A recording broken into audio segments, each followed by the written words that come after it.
Salam Bapak Ibu, saudara yang dikasihi oleh Tuhan. Senang sekali hari ini saya bisa mengunjungi Anda semuanya.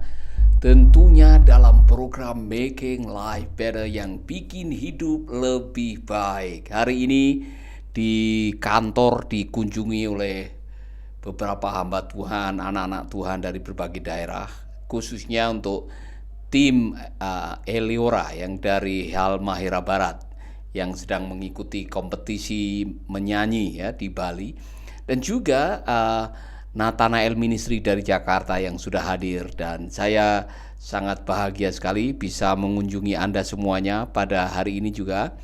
Dan topik yang saya akan bahas adalah makna ketaatan dalam kehidupan, ya kan? Saudara, ternyata ketaatan ini punya dampak yang luar biasa dalam hidup. Kalau boleh saya mengatakan, yang namanya kesetiaan itu adalah modal kebahagiaan, saudara. Jadi orang-orang yang setia adalah orang-orang yang bakal menikmati kehidupan. Memang untuk setia itu tidak gampang, ya kan? Untuk setia itu tidak mudah, tapi orang-orang yang bisa bertahan setia, merekalah yang akan menikmati berkat dari Tuhan. Nanti di akhir kehidupan kita akan mendengar sebuah kalimat yang mengatakan, "Sabaslah hambaku yang baik dan setia." Dua hal ini yang harus ada di dalam kehidupan kita, baik dan setia. Saudara, saya memperhatikan di dalam Alkitab yang menamanya kebaikan dan kesetiaan itu bisa disebut berkali-kali, bahkan menjadi ajaran pokok, ajaran inti. Orang-orang yang melakukan kebaikan dan setia melakukan kebaikan dalam keadaan apa saja, pada akhirnya akan menikmati hidupnya. Itulah sebabnya saya mau mengajar Anda betapa pentingnya belajar taat dan belajar melakukan kebaikan. Nah, sebelum itu izinkan saya menyapa semua saudara yang sudah bergabung. Ibu Mei, kemudian Candi Febriani, Ibu Agustina ya, Huru yang sudah bergabung, dan semua saudara yang sedang menonton dari Papua, Sumatera, Kalimantan, Sulawesi, NTT, Bali, Pulau Jawa, bahkan yang ada di luar negeri di Sabah, yang di Malaysia, Kuala Lumpur, di Filipina, Taiwan, Tokyo, Jepang, maupun yang ada di Hong Kong. Saya mau menyapa Anda semuanya.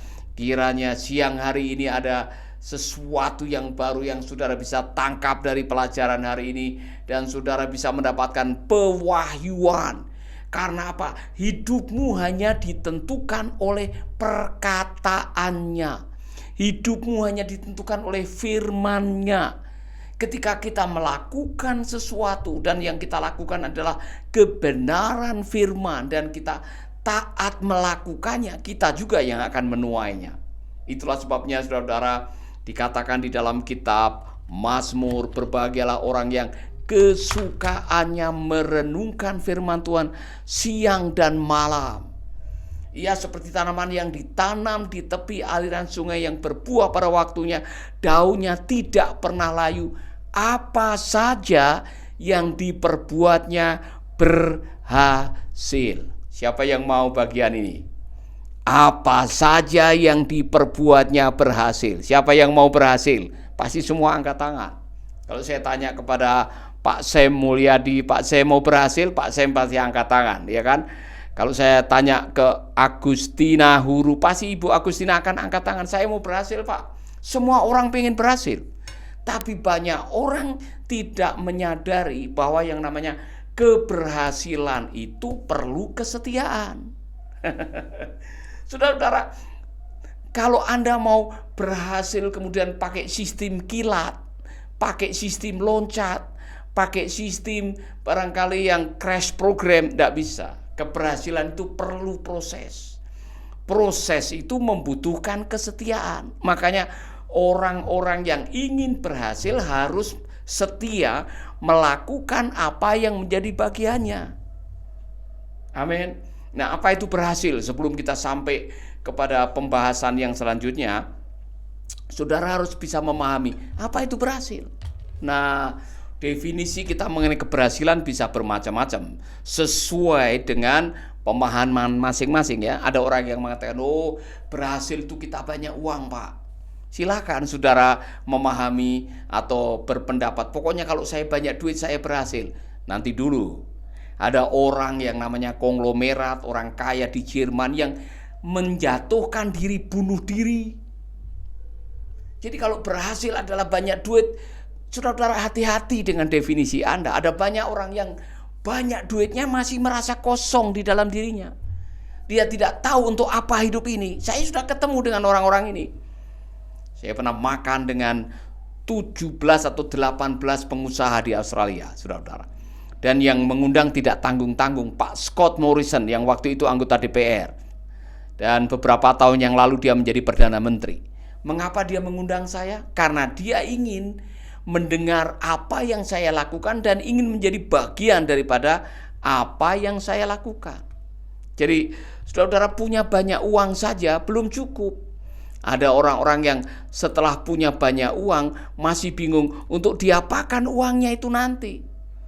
Saudara-saudara, ternyata punya banyak uang itu bukan segalanya. Ada orang yang mengatakan berhasil itu populer pak, menjadi orang yang terkenal pak. Wow saudara-saudara, kalau berhasil menjadi orang terkenal, kenapa Michael Jackson overdosis?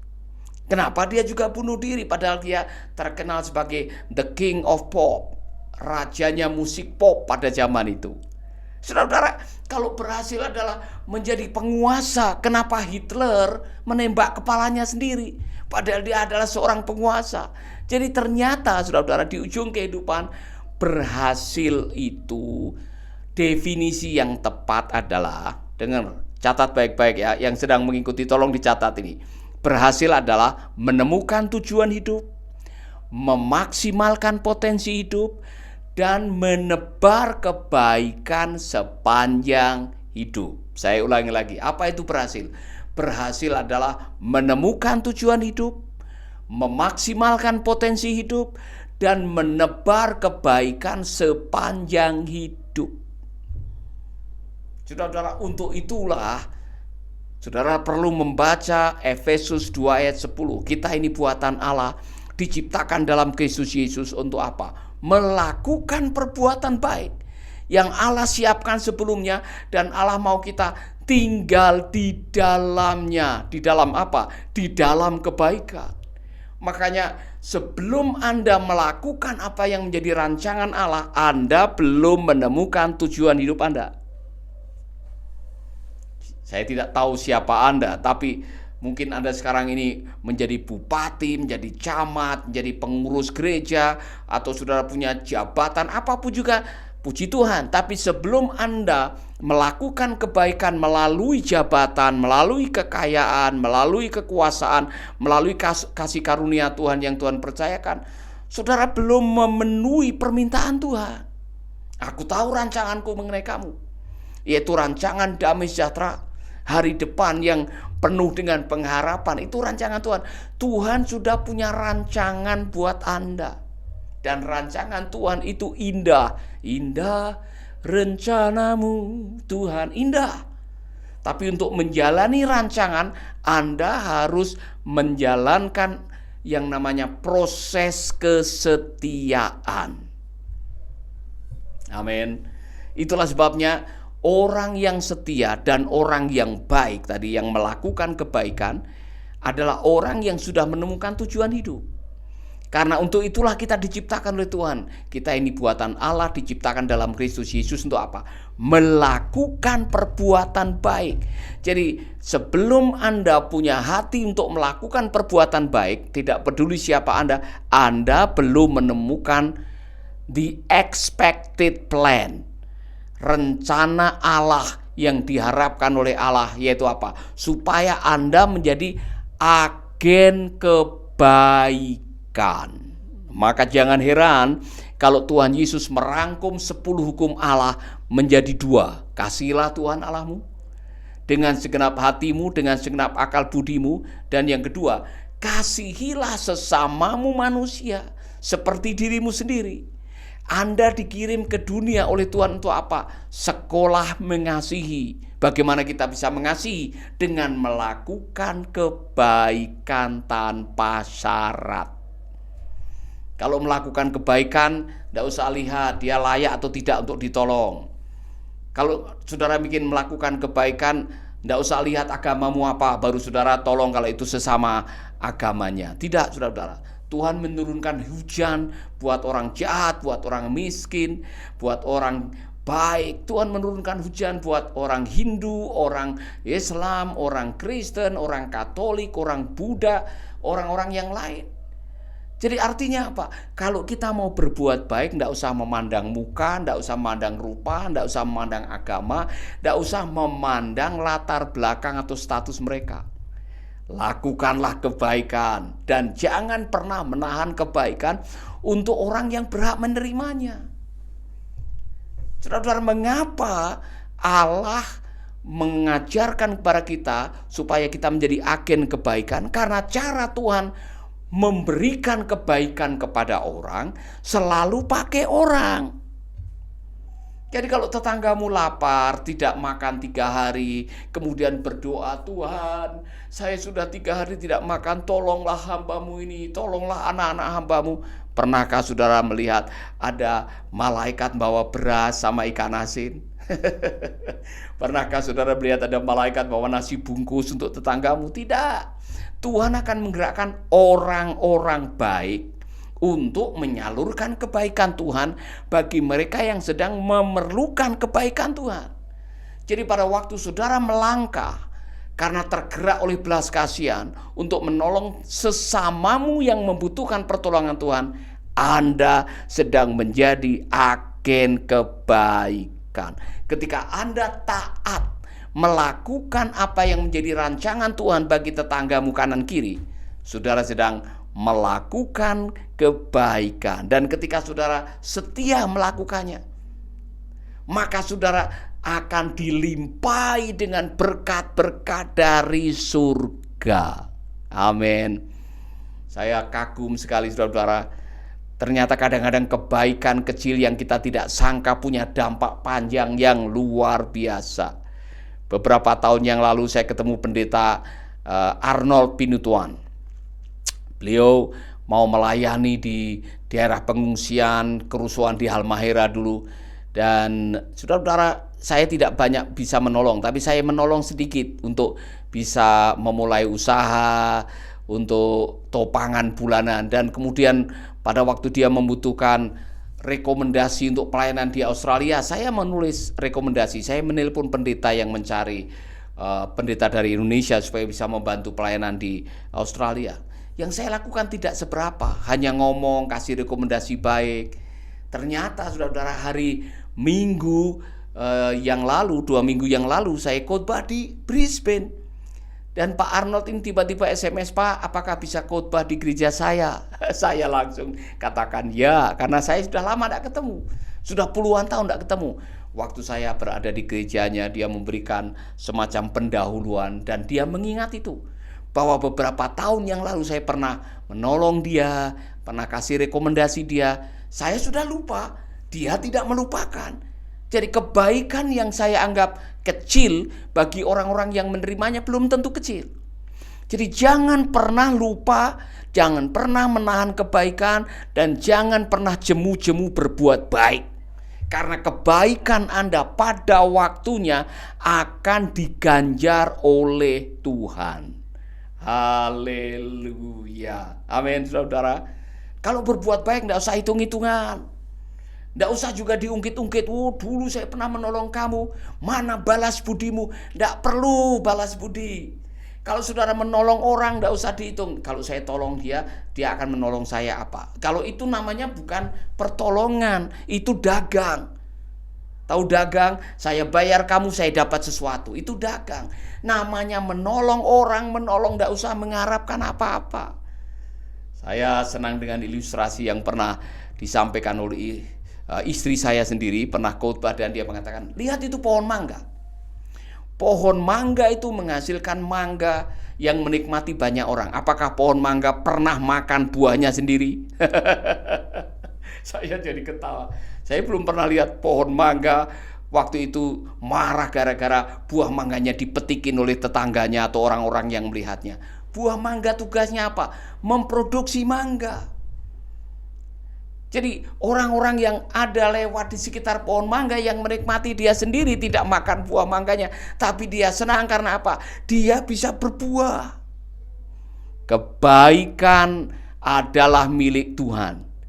Kalau kita diciptakan sebagai ciptaan yang maha baik atau ciptaan yang sungguh amat baik oleh Tuhan yang maha baik, karena Tuhan mau kita menjadi agen kebaikan, maka waktu kita menjadi agen kebaikan untuk mereka, berbahagialah saudara-saudara, karena saudara sedang memenuhi panggilan hidup saudara, tujuan hidup saudara. Apa itu sukses? Menemukan tujuan hidup, memaksimalkan potensi hidup, dan apa? Menebar kebaikan sepanjang hidup. Jadi kalau saudara sudah menemukan, Pak, saya ini hidup sekali. Hidup ini adalah kesempatan. Hidup ini untuk melayani Tuhan. Jangan sia-siakan waktu yang Tuhan beri. Hidup ini hanya sementara. Hidup ini harus jadi berkat.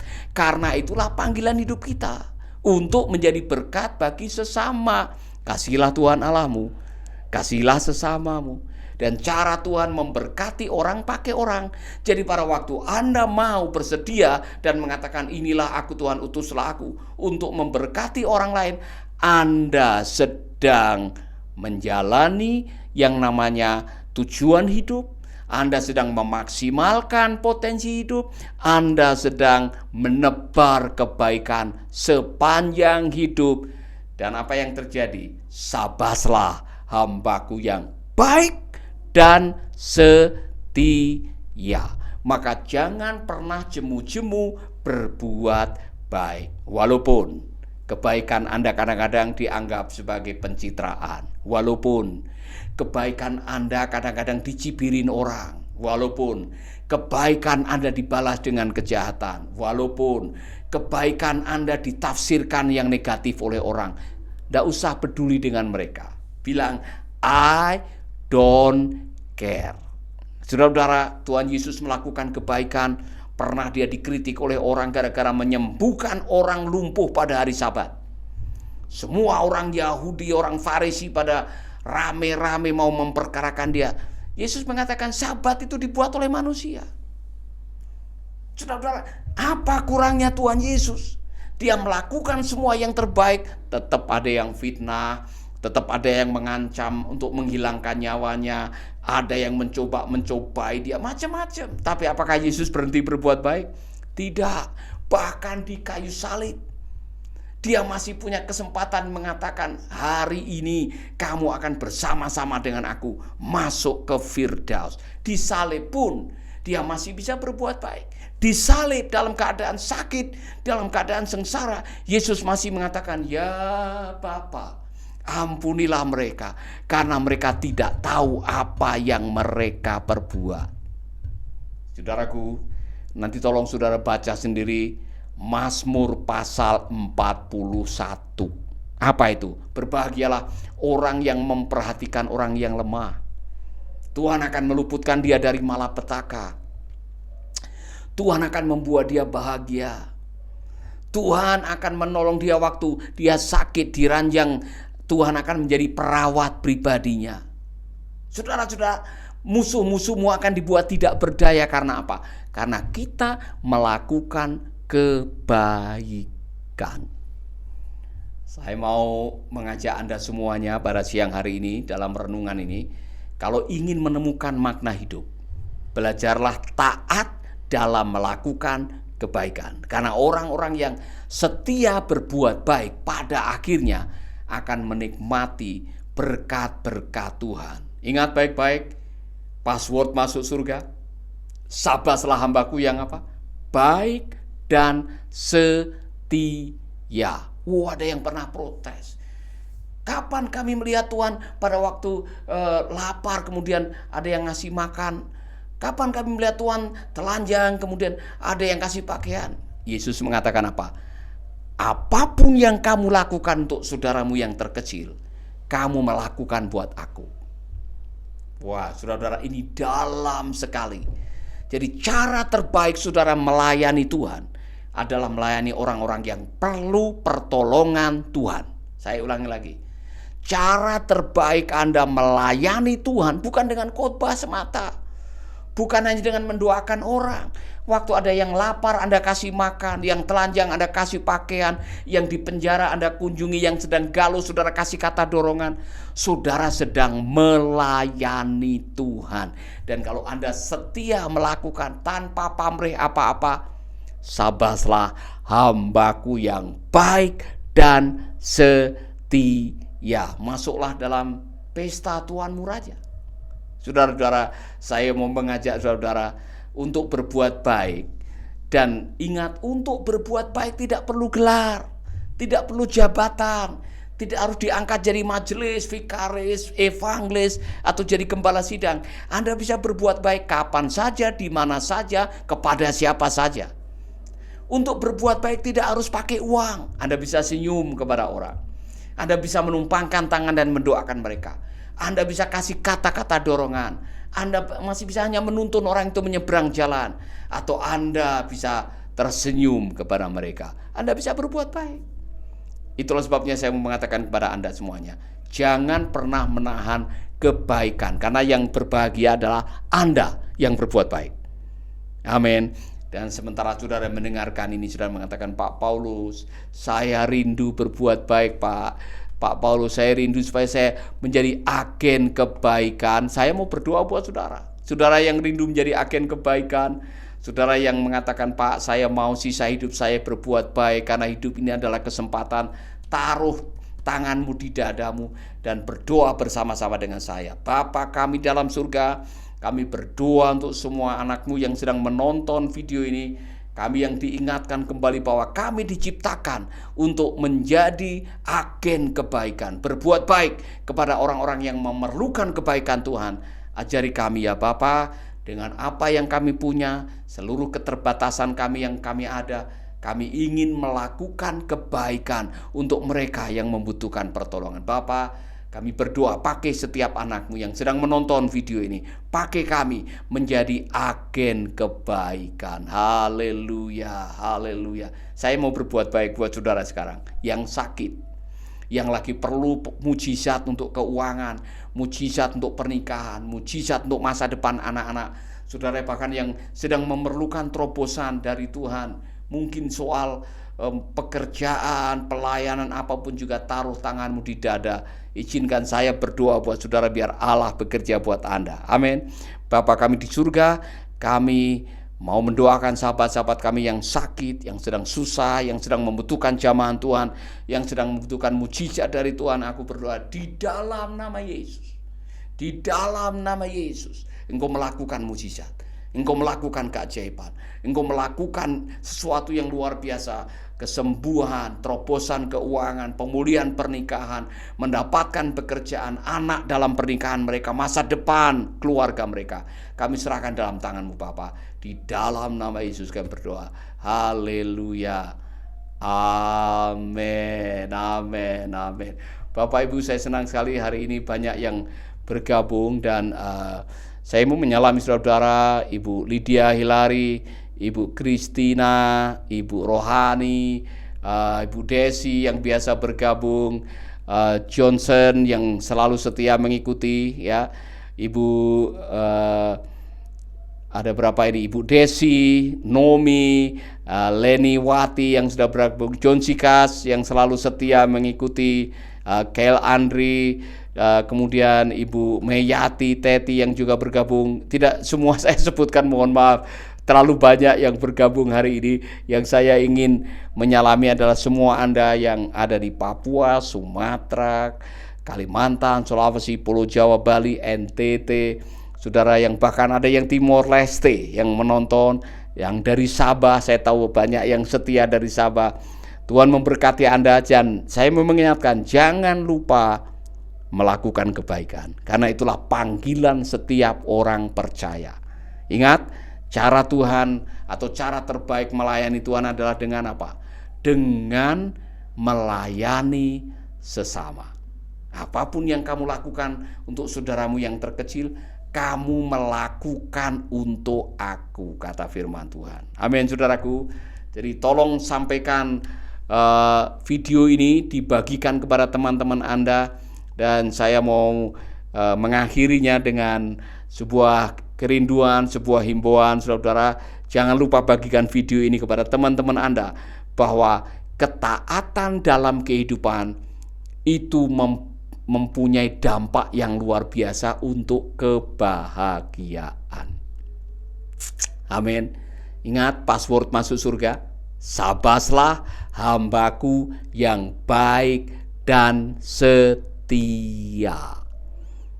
Bukan hanya baik sekali-sekali, tapi setia melakukan kebaikan. Bahkan dalam situasi yang tidak baik, saudara tetap melakukan yang baik. Saudara sedang memuliakan nama Tuhan.